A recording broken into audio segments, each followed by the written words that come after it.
the dog door. Shortly after my son was born, my then husband and I purchased a century-old house to accommodate our growing family, which included the three of us and our medium-sized dog.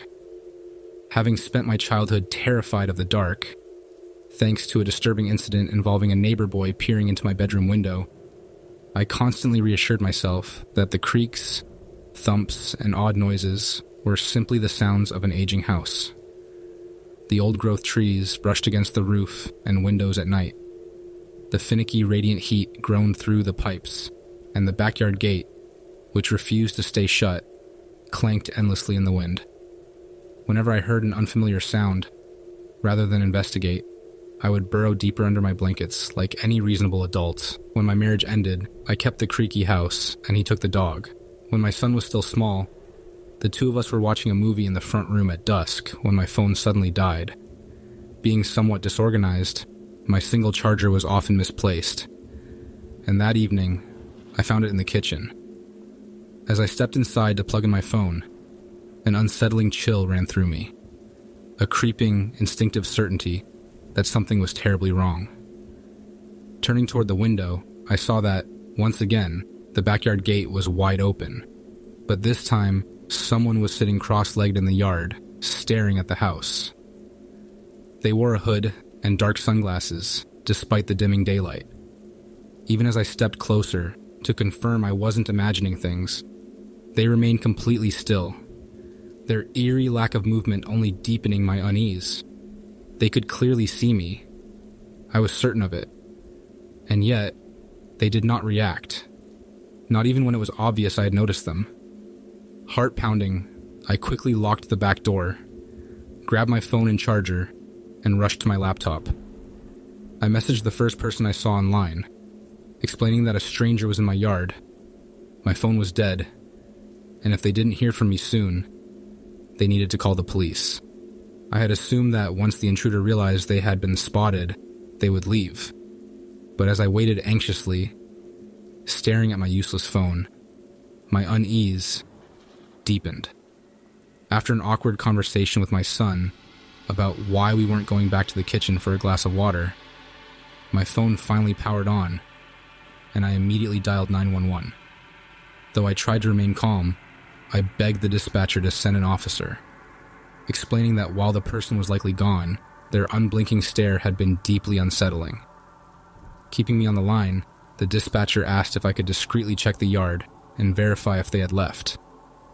As I crept toward the kitchen, I realized with a fresh wave of panic that while the back door was locked, there was an oversized dog door, one that had no functional way to be secured. Dread pooled in my stomach. Slowly rising to scan the yard, I froze. The hooded figure was now standing at the window, their face inches from the glass, staring directly at me. I lost all coherence as the dispatcher urged me to grab my son and lock ourselves in a room. Scooping him into my arms, I rushed toward the front door. That's when I heard it. The unmistakable creak of the dog door swinging open. I didn't hesitate. I fled, throwing the front door wide open as I sprinted across the street, pounding frantically on my neighbor's door. Mercifully, they welcomed us inside, their dinner guests quickly distracting my son, while I sobbed and fixated on the house, racked with guilt for abandoning our beloved indoor cat. The police arrived shortly after. Moments later, they emerged from the side gate, escorting the intruder in handcuffs. It was a woman. She had been sitting calmly on my back step, absent-mindedly swinging her arm in and out of the dog door, as though she had all the time in the world. That very night, I boarded up the dog door, but the unease never left me. Every creak, every knock, every unexplained open gate haunted me, and so, not long after, we moved. Because after that night, I could never be certain that the sounds I had been hearing were just the old house settling. Please just go. My cousin was shot and killed in the late 90s. He was very young, only 21, a victim of mistaken identity. We got along well, and I loved him, of course, but we weren't particularly close. So when I began dreaming of him constantly, it was both unnerving and draining. Years passed. I got married, had a son, moved a couple of times, but the dreams continued. Vivid, exhausting, and unrelenting. One afternoon, I dozed off on the couch in our living room while my son played quietly on the floor. My husband had night school and wouldn't be home until later, so it was just the two of us. At some point, I became aware that my son had stopped playing. We locked eyes. A strange, almost suffocating tension filled the room. While I napped, I had another lucid dream. In it, I was exactly as I was, lying on the couch, but I knew my cousin was approaching the house. I knew in the dream that he was dead. A deep, paralyzing dread settled over me. I couldn't move as I watched his shadow pass by the front windows. His silhouette appeared through the frosted glass of our front door. In my dream, my son, just a toddler, noticed him. He stood up and toddled toward the door. I tried to call out, to warn him away, but I was frozen, unable to speak. My son babbled, his tiny voice breaking the silence, and my cousin cocked his head at the sound.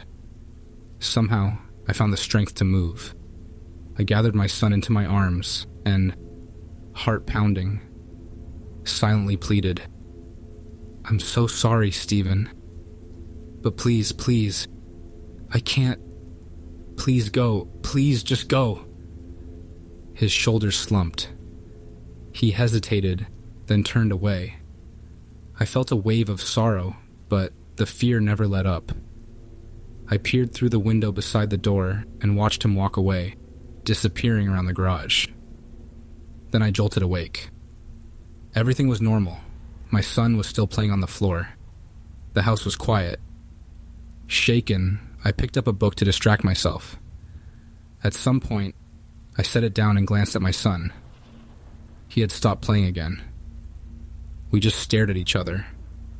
The same strange tension hung in the air. A faint ringing filled my ears. And then, a deafening crash.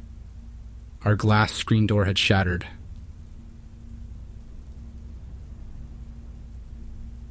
Just doing its job. A decade ago, during one of the darkest periods of my life, I moved from the Pacific Northwest to Northern California for grad school. My new home was a cramped, dismal studio provided by the school, cluttered with too much stuff and void of companionship. I was unemployed for the first time in my adult life, scraping by with odd jobs. I suffered from acute PTSD, convinced at the time that it would kill me. Years of suicidal thoughts had made everything worse. One afternoon, as I lay on my bed, facing away from the wall, the California sunshine poured through the window above me. The hum of campus life drifted in from outside. I was drifting in and out of sleep when the bright, warm room suddenly turned cold, silent, and dark. I assumed it was a passing cloud, or a lull in traffic. Then I felt it, a presence. And then I saw it. A black shadow loomed behind me. As soon as I sensed it, I felt it trying to enter me, bringing with it the most excruciating pain I had ever experienced. This wasn't sexual. It was something else entirely. It felt as though this shadow was attempting to merge with my body, possess it, or maybe just explore. But it hurt. Every cell in my body felt like it was on fire. I was too terrified to turn around, too afraid to see what was there. My body screamed at me to stop it, though I had no idea how. My mouth formed a silent scream, but no sound came out. The only thing I could do was resist. I clenched every muscle, every tendon, every bone in my body, forcing it out. And for a moment it worked. The pressure lifted. But then it returned, pushing harder. I tightened again, bracing against the agony, and again, it paused. Then something even stranger happened. I felt its response. It wasn't angry, it was confused. I had the overwhelming sense that it didn't understand why I was resisting. why I wouldn't let it in. Something wasn't going as it had expected. I caught a glimpse of it out of the corner of my eye, a swirling mass of black, darker in some places, almost transparent in others. It hovered over me, studying me. I could feel its presence above my skin, tracing the shape of my body. Then, cautiously, it tried one last time, extending just a tendril toward me. But I knew how to stop it now. I tensed every fiber of my being, and the tendril recoiled. Then, just like that, it was gone. The room was bright again. The noise outside returned. But I lay frozen, afraid to move, afraid that it would come back. It never did. Still, I didn't sleep for weeks. To this day, I struggle with naps. What if it comes back? I've searched endlessly for answers. Sleep paralysis? Hypnagogic hallucinations? Maybe. But I could move. I could make facial expressions. I could feel its emotions. Simple, neutral, almost mechanical. There was no malice, only an eerie confusion when it realized it had hurt me. It seemed as if it had expected me to be asleep. Or, this is what truly unsettled me, it had expected me to be dead. Had one of my suicide attempts marked me for something? Had I barely missed some grim fate? Was someone else meant to go that day, but a delay diverted it to me instead? Or was it something entirely different? Something not of this world? I hope I never encounter it again, not until my time comes, but despite the terror it caused, I don't think it meant harm. Whatever it was, whatever its purpose, it was just doing its job. And when it realized its mistake, it left. Just up the stairs. Back in the late 2000s, I was in my early 20s and living happily for a few years as a broke expat in Berlin.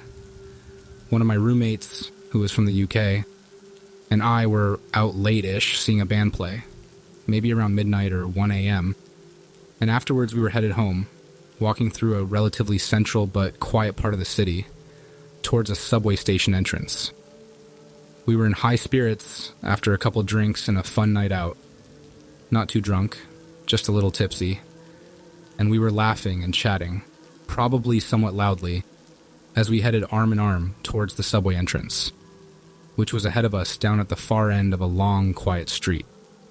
It was late October, early November, and still warm enough for it to feel nice to walk outside, and the misty air hung in yellow halos under the streetlights. Just as a little gust of wind blew some leaves across the pavement in front of us, we both became aware of a figure walking ahead of us in the mist. From the back, it appeared to be an older woman, stooped over, carrying bags in each hand, and walking with a very pronounced limp, sort of dragging one of her legs along behind her.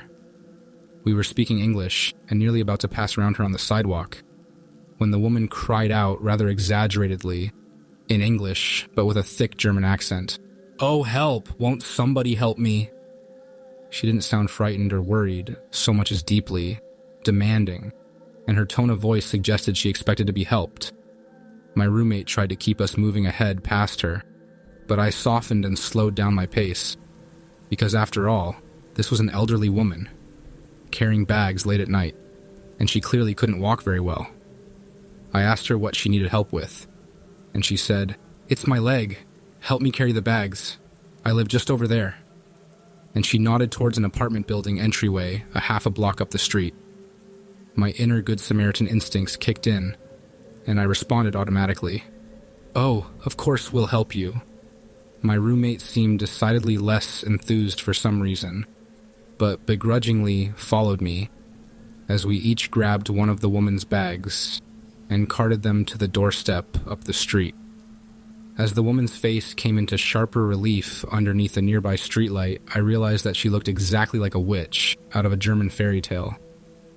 Bent posture, a large wart on her nose, grayish-white, straggly hair, and she was wearing dark wool clothing with a hood. I was honestly taken aback by her appearance and nearly gasped out loud. But again, wanting to be polite, I pushed this to the back of my mind. Who cares what she looks like, I told myself. She's just an elderly lady who needs our help. When we arrived at her building's doorstep, the entryway door was surprisingly ajar. Not the norm at all in the neighborhood we were in. And she pushed it open easily, suddenly seeming to possess more strength than she had moments before, and leaned forward to hold it for open me so that I could go in first and she would be behind me. She gestured up a dark and dingy flight of stairs and breathed, "Just up the stairs, just up the stairs." I froze in my tracks for a second in the doorway as my tipsy 23-year-old brain tried to puzzle it out. Logically, the polite thing to do would be to carry the bag up the stairs for this woman, right? But then again, all the hairs were standing up on the back of my neck, and the building's hallway and narrow staircase in the dim fluorescent yellow light looked awfully foreboding. I could just make out a doorway at the top of the stairs on the right-hand side that was also slightly ajar, leading into an apartment. An air of intensely stale, musty smoke wafted down the stairs. And then there was the tone of stark urgency in the woman's voice as she urged me to step fully inside and get up the stairs as quickly as possible. If I had to describe her tone, it wasn't too far from the voice of a cartoon villain, rubbing their hands together while hatching a nefarious plan. As I stood in the entryway, tipsily trying to weigh the very bad feeling in the pit of my stomach against my lifelong fear of being impolite, I actually giggled at how absurdly horror movie-esque the moment felt. So much so that it couldn't be a real threat, right? It was too spot on, so I must be imagining it. Fortunately, my roommate, who had seen more shit in her life than I had at that point, literally yelled out, "Oh, hell no," hooked her arm into mine, and pulled me out the door and down the street as quickly as possible. The old woman yelled disappointedly after us as my roommate whisked me across the street and down the subway stairs, back into the safety of a warm, brightly lit public space full of people. Once we had safely escaped, my roommate shared the two things that had set off definitive alarm bells in her head.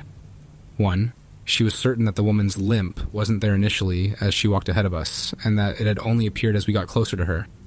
And two, in her words, "As you stood in the doorway, I suddenly knew that she had a creepy adult son waiting for us at the top of the stairs, who was going to chain you to her bed." Perhaps it was just our fanciful imaginations, but I have always felt grateful to my roommate's instincts for keeping us away from whatever was at the top of those stairs. That's not a cat. My rural neighborhood is home to a large feral cat population, and I always keep food and water out for them on my deck. Last spring, I woke up in the middle of the night to use the bathroom. As I sat down, I glanced out the window, which offers a clear view of the deck below. Looking down, I saw a large figure at one of the bowls, half asleep and in the dim light, illuminated only by the ambient glow from our garage. I initially assumed it was a raccoon, a giant skunk, or perhaps even a coyote. Then, with a sudden, bone-deep horror, I realized it was a human man, crouched on all fours, eating cat food directly from the bowl with his mouth. I whisper-yelled to my husband, my voice carrying enough panic that he immediately got up and rushed into the bathroom without question. I pointed frantically out the window. Watching his face, I saw the exact sequence of realization I had just gone through. Large cat? No. Raccoon? No. Coyote? No. What the actual... I quickly called 911 and reported a strange man on our deck acting suspiciously. "Ma'am," the dispatcher asked, "what do you mean suspiciously?" I hesitated for a moment before blurting, "There's a guy eating cat food out of a bowl, with his mouth, no hands." The dispatcher assured me that a patrol car was on the way. Meanwhile, my husband tiptoed downstairs to grab a baseball bat from the closet. I kept watch at the window, barely able to process what I was witnessing.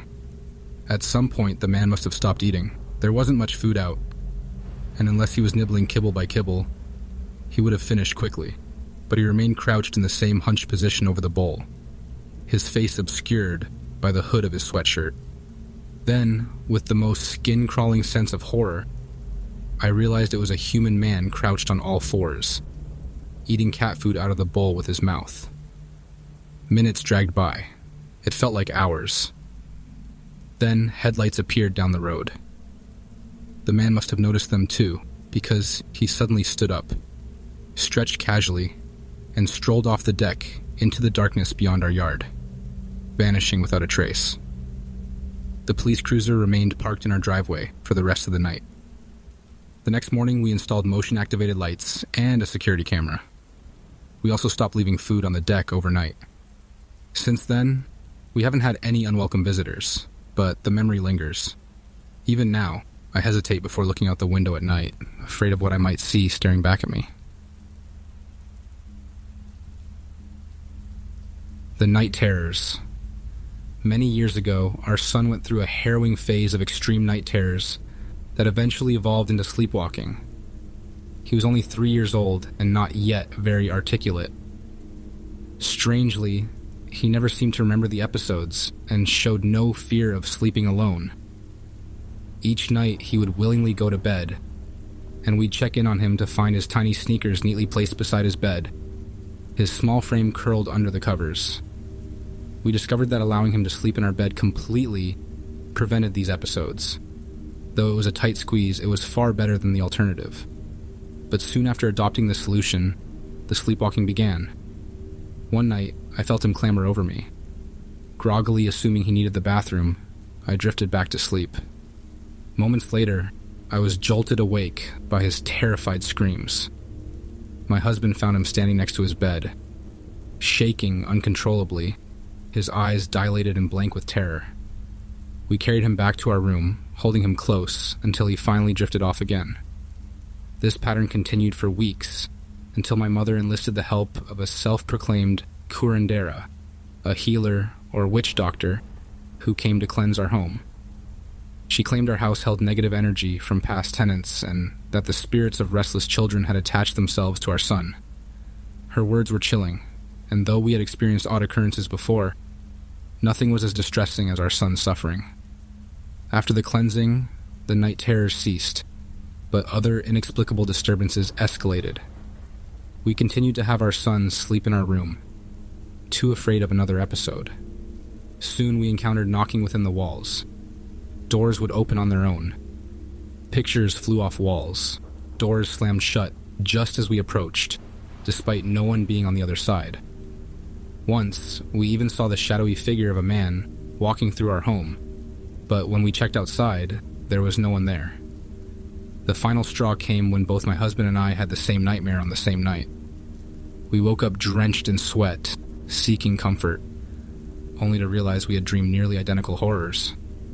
In my dream, we were across the street speaking to our neighbors when they pointed out that our house was on fire. Turning back, I saw the black smoke consuming the home, our son's small fists pounding helplessly against the front bay window. Panicked, I ran into the house, searching desperately. I finally found him, clutched him to my chest, and bolted for the exit, only to realize, once outside, that I was holding nothing but his baby blanket. As I turned back, the house collapsed in a fiery inferno. I woke up screaming. My husband's dream was eerily similar. He rushed into the house, hearing our son crying out for him. He searched frantically, then heard a soft "Daddy!" He reached down, scooped up our son, and ran. But as he fled, something felt wrong. Too light. He looked down and realized he was only holding a teddy bear. We were beyond rattled. The next day we made the decision to move out immediately, taking refuge in my parents' small guest room while we sold the house. It wasn't on the market for long. Against our realtor's advice, we were upfront with the buyer about our experiences. He was an older man who intended to use it as a rental and dismissed our stories as nervous nonsense. We never looked back.